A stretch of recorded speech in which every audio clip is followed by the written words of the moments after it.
दोस्तों नमस्कार। आप पीछे एक देख रहे हैं कि एक दीवार है घर का, है ना, छत भी है, नीचे फर्श भी है। आप सोच रहे होंगे कि ये पुराना सा दीवार सर क्यों दिखा रहे हैं। आज मैं आपको घन से संबंधित कुछ प्रश्न पूछने वाला हूं और पढ़ाने वाला हूं। शायद ये प्रश्न का जवाब आप नहीं दे पाएंगे, लेकिन आज के बाद आप अवश्य दे पाएंगे। अगर आपसे ये सवाल पूछ लिया जाता कि इस मकान में सबसे बड़े छड़ रखा जाए या बांस रखा जाए तो उसकी लंबाई क्या होगी, तो लगभग सारे बच्चे जानते हैं कि उसकी विकर्ण ही होती है। किसी भी मकान के अंदर बड़े से बड़े अगर बांस की लंबाई पूछा जाए, रखे जा सकने वाले बड़े से बड़े बांस की लंबाई, तो विकर्ण होता है। विकर्ण का मतलब है कि नीचे एक सिरे से बांस का एक सिरा नीचे यहां कोना में और दूसरा सिरा यहां छत के ऊपर कोने में। जैसे इस मकान में मैं हूं तो एकदम निचले सिरे में एगो सिरा रख देंगे बांस के, और दूसरा सिरा वो है सामने कोना में ऊपर नहीं, तो ये सबसे बड़का बांस रखा जा सकता है। ये होता है विकर्ण। लेकिन दोस्तों आपसे ये पूछा जाए, ये तो बड़े से बड़े बांस की लंबाई हो गई, लेकिन अगर आपसे ये कहा जाए कि अगर कोई चींटी जो है इस कोना से शुरू करके इस कोना पर ऊपर छत पर जाना चाहती है, इस छत के इस कोने में, यहां फर्श से इस कोने से यहां जाना चाहती है, तो जरा बताइए कि वो चींटी कम से कम दूरी कैसे तय करेगी और वहां पहुंचेगी। सबसे कम दूरी तय करके वहां कैसे पहुंचेगी। तो आपके दिमाग में कई सारी बातें आएगी। सबसे पहली बात आएगा कि एकदम चींटी वैसे ही चल जाएगा, लेकिन ये चींटी हवा में जाएगा कैसे। चींटी को चल के जाना है, चींटी को उड़ना नहीं है, चींटी को चल के जाना है। तो दोस्तों ये हवा में कैसे उड़ाएंगे। बांस तो आप रख देंगे, बांस को यहां से यहां तो आप रख देंगे कि बांस हो गया सीधा खड़ा, यहां बीच में हवा में लटक रहा है, कोई दिक्कत नहीं। एक सिरा यहां है, एक सिरा यहां है, तो बांस तो आप रख सकते हैं। चींटी हवा में कैसे इस कोने से उस कोना चले जाएगी। वो अंदर वाला कोना है, यहां बाहर वाला कोना है। अब देखिए, तब आपके दिमाग में आएगा सर कम से कम दूरी तय करवाना है ना, तो एगो उपाय है कि नीचे नीचे फरसे चल जाएगा, एकदम ई कोना से ई कोना चल गया और फिर ऐसे सीधा चढ़ जाएगा, यहां सबसे कम दूरी हो जाएगा। अच्छा, अगर हम ये जानना चाहें कि ये कितनी दूरी होगी, तो दोस्तों अगर ये घन है, ये पूरा मकान अगर घन है, तो इसकी प्रत्येक साइड की लंबाई, जैसे घन में क्या होता है, प्रत्येक साइड ए होता है, इसकी चौड़ाई भी ये ए हो जाएगी।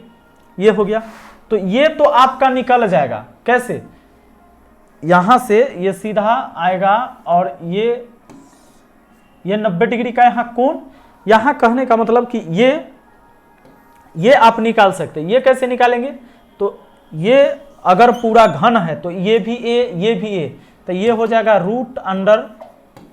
√2 इंटू ए, ये विकर्ण हो जाएगा। ए स्क्वायर प्लस ए स्क्वायर रूट के अंदर, तो ये हो गया आपका क्या, √2a, और फिर ये a है ना, तो यानी कि इतना इसको जोड़ दो, कहोगे √2a प्लस a, इतना हो जाएगा। अगर मान लेते हैं कि इसकी भुजा 1-1 सेंटीमीटर है, सारी भुजा कितनी है, 1-1 सेंटीमीटर है दोस्तों, तो यहां से यहां पहुंचेगी, और आपको पता है यहां से यहां पहुंचेगी चींटी और फिर यहां चढ़ जाएगी। लेकिन ये वाला कितना है, 1 सेंटीमीटर है, ये वाला भी कितना है, 1 सेंटीमीटर है ना, और नीचे तो 90 डिग्री का यहां कोण बना देगा 90 डिग्री का। अब दोस्तों 1 और 1, यानी ये वाला आप कह सकते हैं √1² प्लस 1², क्योंकि त्रिभुज में ये कर्ण हो गया, यानी √2 हो जाएगा। और ये वाला भी तो खड़ा भी तो इसका 1 सेंटीमीटर, यानी √2 प्लस 1, √2 का मान होता है 1.414, दशमलव के बाद 2 ही अंक लीजिए, प्लस 1, यानी हो गया 2.41, यानी कि अगर इसकी भुजा 1 सेंटीमीटर है, उसको 2.41 सेंटीमीटर जाना पड़ेगा। लेकिन क्या इससे भी कम दूरी तय करके चींटी जा सकती है। ये तो आपका हो गया कि सर नीचे नीचे चल जाएगा फर्श से विकर्ण और सीधा चढ़ जाएगा, तो 2.41 सेंटीमीटर हो जाएगा। पर दोस्तों चींटी इससे भी कम दूरी तय करके छत के उस कोने में जा सकती है। आप देखना चाहेंगे तो आइए हम देखते हैं उसको, चींटी कैसे जाएगी। सबसे पहले तो आपको एक चीज समझ जाना है कि ये घन जो होता है ना दोस्तों, घन की चारों साइड क्या होती है, 6 फलक इसके आपस में बराबर होते हैं, ए इसके, तो अगर ये है तो ये नीचे फर्श वाला हो गया। लेकिन अगर ये फर्श का विकर्ण हो गया, लेकिन अगर इस घन का विकर्ण निकालना है तो ये होता है इस कोने से इस कोना को पहुंचाना, है ना। और ये होता है √3 ये हो जाता है, क्योंकि इसकी लंबाई चौड़ाई ऊंचाई सब a square plus a square plus a square, ये हो जाता है √3 a स्क्वायर यानी √3 और बहरा में a आ जाता है। तो ये घन में होता है, आप ये जानते हैं।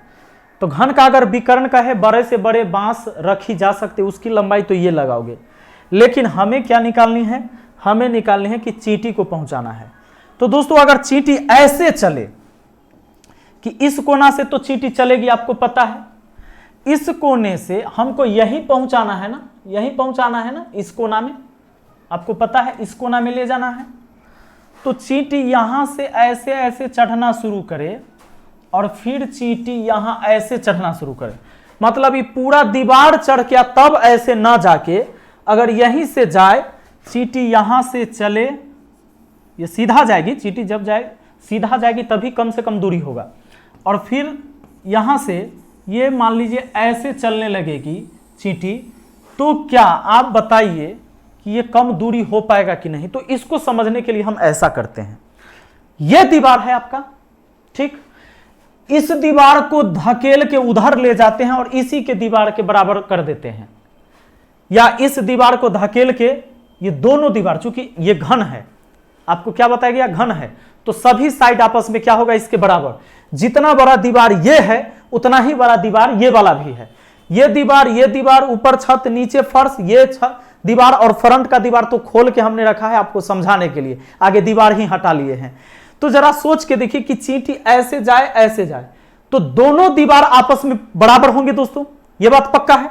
और इस दीवार से हमको उस दीवार पर जाना है, यानी सीन कुछ ऐसा होगा कि ये पहला दीवार है जहां से हम उसको शुरू करेंगे ले जाना, शुरू करेंगे, तो इस दीवार के कोने से शुरू करेगा, उधर वाला दीवार को हम धकेल देंगे दोस्तों। ये दीवार मैंने बना लिया है, अब ये दीवार को हमने क्या कहा कि इसको मान लीजिए कि ऐसा नॉट बोल्ट लगल हो कि उधर ठेला जा सकता है, ये दोनों को प्लेन कर दिया जा सकता है, प्लेन, ये दीवार को ऐसे धकेल के, नहीं तो प्लेन कर दिया जाए, ये दीवार को एकदम बराबर कर दिया जाए, और वही ना है कि यहां से ऐसे जा रहा है, तो दोनों दीवार हो जाएंगे आपस में, चूंकि बराबर है, तो ये दोनों दीवार आपस में क्या है भैया, बराबर है। थोड़ा ज्यादा बड़ा नहीं बनाएंगे हम, दोनों दीवार आपस में तो हैं बराबर, दोनों दीवार हैं आपस में बराबर। तो अगर 1 सेंटीमीटर, जरा सोच के देखिए, अगर इसका ये वाला 1 सेंटीमीटर है तो इसका भी तो ये कितना है, 1 सेंटीमीटर है, ये वाला पूरा भी 1 सेंटीमीटर है, ये वाला पूरा भी 1 सेंटीमीटर है, ये वाला भी 1 सेंटीमीटर है, ये वाला भी 1 सेंटीमीटर है, ये वाला भी 1 सेंटीमीटर है, यही तो है ना। तो अब बताइए, यानी सबके साइड आपस में 1-1 सेंटीमीटर, तो यानी इस दीवार की 1 और ई 1, यानी पूरा यहां से यहां तक कितना हो गया, यहां से यहां तक हो गया 2, यहां से यहां तक कितना हो गया 2, और ये कितना हो गया 1। चींटी जो है से चढ़ना शुरू किया था इस दीवार के कोने से, और चढ़ते चढ़ते यहां पहुंच जाता है। दोस्तों ये हो गया आपके 90 डिग्री का कोण। जरा फिगर को फिर से देख के समझिए, चींटी ऐसे गया, मैंने दीवार को क्या किया, इस दीवार और इस दीवार को धकेल के इसके बराबर में कर दिया, समतल में कर दिया, तो हमको यही तो ले जाना है चींटी। अब यानी कि सीन कुछ ऐसा हो गया है। अब देखिए 2 और ये 1, तो कर्ण निकालना है, तो कर्ण निकालने के लिए √, क्या, आधार के स्क्वायर प्लस लंब के स्क्वायर, यानी 4 कितना हो जाएगा 5, और √5 कितना होता है 2.23 होता है, 2.23 होता है, जबकि ये 2.23 सेंटीमीटर हो गया। लेकिन पीछे जो हम लोग बनाए थे, पीछे हम लोगों ने ऐसे बनाया था, ये आप समझ गए, यहां देखिए 2.23 सेंटीमीटर आया, और पीछे हम लोगों ने अगर चींटी को ऐसे चढ़ाने का कोशिश किया कि नीचे नीचे चल जाएगा, यहां से यहां पहुंच गया और फिर ऐसे चढ़ गया, तो ई तो हो जाएगा, मान लीजिए एक था, ये भी 1 था, तो ये निकल के हमारा कर्ण, मान लीजिए नीचे जो वर्ग है इसका वर्ग है, इसका जो विकर्ण है कितना आ जाता है 1 के स्क्वायर प्लस 1 के स्क्वायर, यानी √2, और फिर 1 और चढ़ गया, यानी √2 प्लस 1, √2 का मान 1.41 और प्लस 1, यानी 2.41 आता है, 2.41 आता है। लेकिन अगर चींटी वैसे चढ़ के गया है तो 2.23 आया है, यानी 2.41 से कम में न है, यानी चींटी जो है ऐसे चढ़ेगी। कैसे चढ़ेगी? ऐसे ना चढ़ के चींटी यहां से ऐसे जाके चींटी को ऐसे चढ़ाएंगे तो सबसे कम दूरी तय करेगी। यानी दोस्तों आपको समझ में आ गया होगा, ये बिल्कुल आसानी से समझ में आ गया होगा। और वीडियो कैसा लगा है कमेंट करके जरूर बताइएगा। मिलते हैं फिर अगली वीडियो में। Thank you, best of luck.